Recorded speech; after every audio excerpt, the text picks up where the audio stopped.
Kembali di NTV Sport bersama Gocek bareng Bro Marco. Kalau kita lihat tentunya judul dari presentasinya Bro Marco hari ini adalah Timnas kalah, Racikan Herman masih mentah. Apa iya masih mentah? Ya kan? Padahal kalau misalnya kita lihat komentar-komentar di banyak podcast dan juga media lainnya, sebenarnya banyak yang memang sangat optimis sebenarnya. Racikannya udah cukup oke gitu. Betul. Hanya memang ada sedikit ketidakberuntungan kemarin yang membuat kita akhirnya harus menelan kekalahan dan mengakui keunggulan dari Bulgaria. Ya, jadi sebenarnya mentah ini sebenarnya kan bisa dilihat dari dua sisi. Ada mentah yang memang belum siap, ya kan? Kalau ini mentahnya, ini sebenarnya karena belum matang. Belum matang, sama aja sebenarnya. Kenapa saya mengambil diksi mentah? Karena memang dengan kata mentah, maka ruang untuk perbaikan itu akan terbuka sangat lebar. Jadi mentahnya aja kayak gini, gimana ntar kalau matangnya? Jadi kita bahas aja. Mentahnya aja gimana nih ya, kita bahas dulu. Kita bahas seperti apa sebenarnya performa begitu ya dari Timnas Indonesia. Yang sebenarnya kita kalah penalti doang ya Marco ya. Betul Mai. Tapi jadi, apa main kita memang dari ball possession dan lain sebagainya kita lebih unggul kah atau seperti apa? Jadi kalau secara pribadi saya melihat permainan timnas kemarin cukup menghibur lah. Dalam artian menghibur itu bukan berarti dengan skor kekalahan dengan 0-1 dari Bulgaria kita udah terhibur. Ada apa? Kita kecewa dengan skornya. Tapi ketika melihat total permainan timnas Indonesia di bawah John Herman, kita harusnya terhibur lah. Dengan apa? Karena dia menampilkan sebuah permainan yang berbeda dengan dua edisi timnas sebelumnya.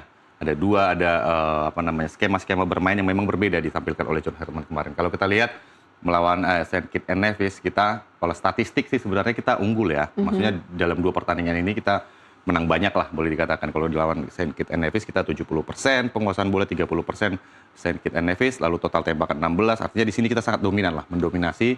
Kita menang juga dengan 4-0, ada 2 gol Beckham Putra, lalu ada Ole Romeni dan Molo Zistra. Dan yang menarik sebenarnya dari kemenangan ini bukan cuma skornya sebenarnya. Kita lihat bahwa dalam pertandingan melawan St. Kitts and Nevis, ini adalah pertandingan perdana John Herman bersama timnas. Jadi mereka hanya punya waktu latihan itu Senin, berarti ada 4 hari, tapi praktis mereka itu full tim itu paling ideal itu cuma ada 2 hari gitu. Dan bahkan sebenarnya Herman juga baru diperkenalkan di Januari kemarin ya. Artinya kan dia tidak punya waktu lama untuk mengenal pemainnya. Tapi dengan spare waktu yang ada, Herman melakukan pendekatan personal dan segala macam. Lalu pendekatan secara saintifik juga, melihat data dan analisis data, video dan segala macam. Sistem kepelatihan yang berbeda juga. Dan memiliki berfungsi semua sistem kepelatihannya. Akhirnya dia bisa meracik tim, paling tidak. Walaupun ini St. Kitts and Nevis peringkatnya di bawah Indonesia ya, 154 atau 152, Indonesia di 121. Dan seperti harapan semua orang kita bisa menang dengan skor 4-0. Dan yang menarik di sini sebenarnya kan ada Ole Romeni yang bermain di posisi yang sedikit berbeda dan itu membuat kita sangat antusias menyaksikan pertandingannya. Ini nggak skuad yang biasa. Dan itu bisa dijawab dengan ini tadi penguasaan bola dan kita menang dengan skor 4-0. Walaupun memang masih ada beberapa catatan ya bahwa di sini kita punya banyak tendangan ke gawang tapi kita hanya masuk 4 dan ada beberapa peluang yang memang harusnya jadi gol tapi tidak tercipta gol karena memang kekurang tenangan dari striker timnas Indonesia. Ada Ramadan Sananta yang bermain di sana walaupun memang dia beberapa kali mendapat kesempatan tapi gagal mencetak gol. Tapi bukan berarti ini menjadi akhir dari sebuah perjalanan Ramadan Sananta karena memang sekali lagi tipikal dari John Herman juga orang berpikir bahwa di babak berikutnya Ramadan tidak akan dimainkan lagi karena memang dia banyak membuang peluang boleh dikatakan di pertandingan pertama, tapi dia tetap memberikan kesempatan kepada si Ramadan Sananta untuk bisa paling tidak membangkitkan kembali mentalnya karena kita lihat banyak peluang tidak bisa cetak gol bagi seorang striker itu bikin mental drop. Tapi dia kasih kesempatan lagi walaupun akhirnya memang tidak mencetak gol juga di pertandingan kedua, tapi paling tidak ada upaya dari seorang John Herman untuk melihat tidak menghancurkan mental pemainnya secara langsung. Jadi terutama pemain maybe I can say lokal. Iya, yang bermain di Liga Indonesia. Yang bermain di Liga Indonesia. Thank you. Dia kebetulan Ramadan juga bermainnya di Liga Malaysia ya bersama tim Brunei Darussalam. Nah, artinya ada beberapa hal yang memang baru kita lihat di skuadnya John Herman. Oke, kita lihat lagi di Bulgaria. Bulgaria juga kita menguasai jalannya pertandingan. 55% berhadapan dengan 45%. Bahkan di babak pertama praktis Indonesia itu mendominasi, termasuk di babak kedua juga. Nah, yang membuat kita berubah adalah kita kebobolan lewat gol dari Marin Petkov di menit ke-35. dan itu mengubah permainan, ritme permainan sempat berantakan seperti itu. Dan kalau kita lihat di sini total tembakan Indonesia ini sebenarnya minim sekali gitu. Jadi totalnya ada 3, sementara tim Bulgaria ada 7, walaupun dia hanya 45% penguasaan bola. Artinya serangan yang dibangun oleh timnas Indonesia kurang efektif, atau lebih efektif Bulgaria. Mereka sedikit menguasai bola, tapi ketika menyerang mereka cukup efektif. Dan ini menjadi catatan tentunya bagi John Herdman. Tapi apakah ini menjadi rapor merah dari John Herdman? Enggak, karena banyak perubahan juga yang dilakukan oleh John Herdman di pertandingan kedua melawan Bulgaria, Dan statistik ini sebenarnya nggak menjadi sebuah penentu, sebuah patokan juga untuk ya. rapor Herdman di untuk menilai pertama, kualitas seorang John Herdman ya. Tapi apa, dari sini kita bisa melihat bahwa sebenarnya kita memang kekurangan kita ada di lini depan, di lini serang. Di sana memang ada Ole Romeni, ada Ramadan Sananta, ada dicoba juga Ragnar Oratmangun di depan juga, lalu Mauro Gistra sempat dicoba juga, tapi kita belum menemukan formasi atau format di mana pemain-pemain itu bisa lepas dari, atau kreasi mereka itu bisa membongkar barisan pertahanan yang cukup padat, cukup rapat dari Bulgaria. Karena kemarin Bulgaria bermain dengan pertahanan yang low block dan juga mereka kompak sekali menjaga daerah pertahanan, dan itu masih sulit untuk ditembus oleh timnas Indonesia. Artinya kita butuh pemain-pemain yang kreatif. Kebetulan Tom Hai, salah satu yang kreatif, tidak main kemarin. Meskipun datang, tapi nonton. Nonton aja, cuma nggak main ya. Apapun itu, statistik ini boleh dikatakan oke lah, ini kita sebagai rapor awal aja, gitu. Maksudnya cuma gambaran aja. Tapi intinya sebenarnya bukan di sini. Intinya adalah bagaimana kita menyaksikan sepak bola itu, bagaimana kita bisa masih greget lagi melihat timnas Indonesia. Kita menunggu sampai menit terakhir untuk apakah kita bisa mencetak gol, apakah kita bisa menyamakan kedudukan dan tidak langsung keluar mundur dari bangku untuk pulang. Itu menurut saya sepak bola yang menghibur. Jadi kesan pertama boleh, walaupun kita kecewa dengan skornya. Ya. Dan terlepas dari yang statistik atau data yang ada, rupanya animo masyarakat terhadap timnas Indonesia berhasil dibangkitkan begitu ya. Tidak hanya dari hasil pertandingannya aja gitu, tapi suasananya, kemudian melihat bagaimana John Herdman sangat pandai untuk mengambil hati para supporter begitu ya, Marco ya. Dan akhirnya mungkin itu bisa salah satu yang bisa meredam mungkin komentar-komentar negatif dari netizen yang sebelum-sebelumnya kan muncul begitu ya. Akhirnya kita bisa melihat bahwa sepak bola bisa mempersatukan kita semua gitu. Mempersatukan semua. Semuanya. Betul, dan mempersatukan juga lewat bahasa tentunya ya. Karena bahasa ini sempat jadi polemik juga kan sebelumnya. Dan ini tidak mau terulang lagi di era John Herdman. Akhirnya dia terus ya. menyelipkan berbagai kalimat bahasa Indonesia, baik dalam jumpa pers pertama, kemarin juga pas jumpa pers habis lawan Bulgaria juga semakin banyak kosakata bahasa Indonesia yang dikuasai John Herdman. Artinya dia ada kemauan untuk belajar tentang bahasa Indonesia dan budaya Indonesia. Ini menjadi masalah di era-era sebelumnya gitu. Ada yang mengatakan, wah tidak ada penghargaan terhadap ini, dia nggak bisa bahasa Indonesia. Walaupun sebenarnya itu bukan hal yang krusial dalam sebuah kepelatihan, karena kan bahasanya universal sebenarnya. Mereka punya penerjemah dan segala macam. Tapi apapun itu, John Herdman tidak mau sekecil apapun ada masalah di timnya, sekecil apapun ada masalah di periodenya dia sebagai pelatih timnas. Dia belajar. Oke, itu perlu kita hargai, patut kita hargai. Dan kalau kita lihat ini, kita kembali ke teknis lagi. Sebenarnya saya nggak terlalu antusias bicarain teknis. Sebenarnya saya lebih senang nontonnya aja sebenarnya. Tapi kalau kita lihat di sini, ini yang tadi saya katakan. Takutnya nanti Marco direkrut sama John Herdman gitu, jadi asisten pelatih gitu ya. Nanti yang nemenin saya di sini siapa? Itu dia. Untungnya saya nggak punya lisensi, jadi nggak mungkin sebenarnya.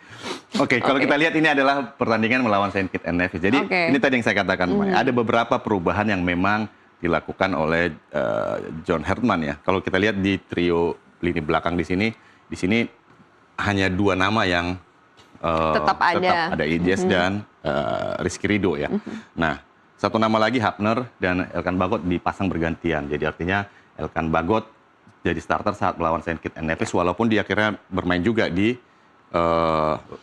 lawan final Bulgaria dan sebagai pemain pengganti. Nah, di lini tengah juga ada beberapa pergantian dan yang paling sangat mencolok itu adalah pergantian dari posisi dari Kevin Verdonk. Verdonk tetap dimainkan, tapi biasanya dia ada bermain di sisi kiri.